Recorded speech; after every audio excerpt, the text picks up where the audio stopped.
Bharat Ratna award గ్రహీతలు, వారి జీవిత విశేషాలు. Bharat Ratna APJ Abdul Kalam Tamil Nadu రాష్ట్రం రామేశ్వరంలోని ధనుష్కోటిలో 15 అక్టోబరు 1931లో జైనులబ్దీన్ అషియమ్మ దంపతులకు తమిళ ముస్లిం కుటుంబంలో జన్మించారు. కలాం పూర్తి పేరు అవుల్ పకీర్ జైనులబ్దీన్ అబ్దుల్ కలాం. వీరిది చాలా పేద కుటుంబం. కలాం తండ్రికి చిన్న బోటు ఉండేది. దీనిలో హిందూ యాత్రికుల్ని రామేశ్వరం నుంచి ధనుష్కోటికి తీసుకెళ్లడం ద్వారా వచ్చే డబ్బులే వీరి కుటుంబానికి జీవనాధారం. కలాం చదువుకుంటూనే వార్తాపత్రికల్ని ఇంటి ఇంటికి వేసి తండ్రికి సహాయపడేవారు. హిందూ ముస్లిం కుటుంబాల మధ్య కలాం పెరగడంతో సర్వమత సహనం అలవడింది. కలాం రామేశ్వరం ఎలిమెంటరీ స్కూల్లోనూ, రామనాథపురం స్వాజ్ హై స్కూల్లోనూ చదివి తిరుచిరాపల్లి సెయింట్ జోసెఫ్ కాలేజీలో బీఎస్సీ చేసి మద్రాస్ ఇన్స్టిట్యూట్ ఆఫ్ టెక్నాలజీలో ఏరోనాటికల్ ఇంజనీరింగ్లో పట్టా అందుకున్నారు. మద్రాస్ ఇన్స్టిట్యూట్లో చేరడానికి డబ్బులు లేకపోతే కలాం అక్క తన బంగారు నగల్ని తాకట్టు పెట్టి ఫీజుకు డబ్బులిచ్చి భారతదేశానికి ఒక గొప్ప శాస్త్రవేత్తను అందించింది. 1960లో defence research and development organisation DRDOలో ఏరోనాటికల్లో సైంటిస్ట్గా చేరారు కలాం. ఈ సమయంలో హోవర్ క్రాఫ్ట్ డిజైన్లో పాల్గొన్నారు.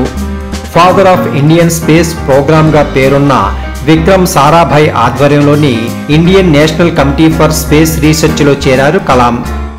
తరువాత ఇండియన్ స్పేస్ రీసెర్చ్ ఆర్గనైజేషన్ ఇస్రోలో చేరారు. ఇస్రోలో మొదటి శాటిలైట్ లాంచ్ వెహికల్ ప్రాజెక్టు డైరెక్టర్గా చేరిన కలాం రోహిణి శాటిలైట్ను విజయవంతంగా ప్రయోగించారు. Nuclear scientist Raja Ramanna ఆహ్వానంతో 1974లో smiling Buddha పేరుతో జరిగిన న్యూక్లియర్ వెపన్ టెస్ట్లో సహకారం అందించారు అబ్దుల్ కలాం. బాలిస్టిక్ మిసైల్స్ అభివృద్ధి కోసం చేపట్టిన ప్రాజెక్ట్ డెవిల్, ప్రాజెక్ట్ వాలియంట్లకు కలాం డైరెక్టర్గా పనిచేశారు. తర్వాత భారత ప్రభుత్వాన్ని ఒప్పించి మిసైల్స్ డెవలప్మెంట్ ప్రోగ్రాంకి నిధులను రప్పించి అగ్ని క్షిపణిని అభివృద్ధి చేశారు.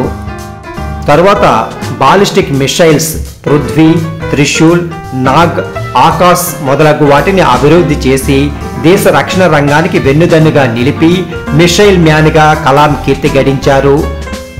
కలాం 1992లో భారత రక్షణ మంత్రి సాంకేతిక సలహాదారుడిగా నియమించబడ్డారు. 1998లో రాజస్థాన్లోని పోఖ్రాన్లో ప్రపంచం కన్నుగప్పి అణు పరీక్షలను విజయవంతంగా నిర్వహించి భారత్ని అణ్వస్త్ర దేశంగా ప్రపంచం ముందు నిలిపారు అబ్దుల్ కలాం.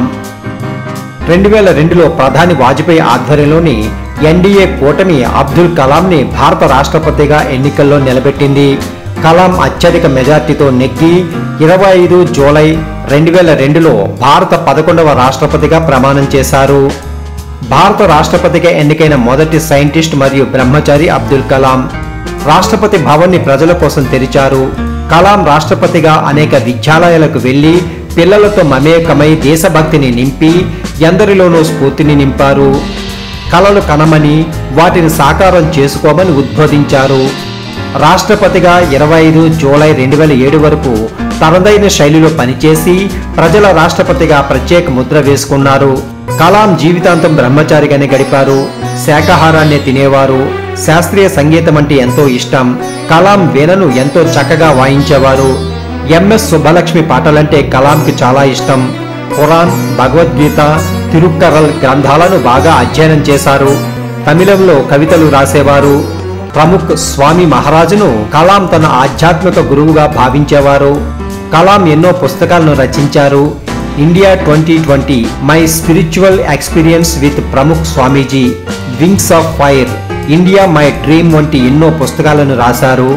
అబ్దుల్ కలాం హైదరాబాద్లో DRDL డైరెక్టర్గా పనిచేసే సమయంలో పోలియో బాధితుల కోసం మిసైల్స్కు వాడే పాలీప్రొఫైల్ షీట్తో నిమ్స్ ఆర్థోపెడిక్స్తో కలిసి కాలిపర్స్ను తయారు చేయించారు.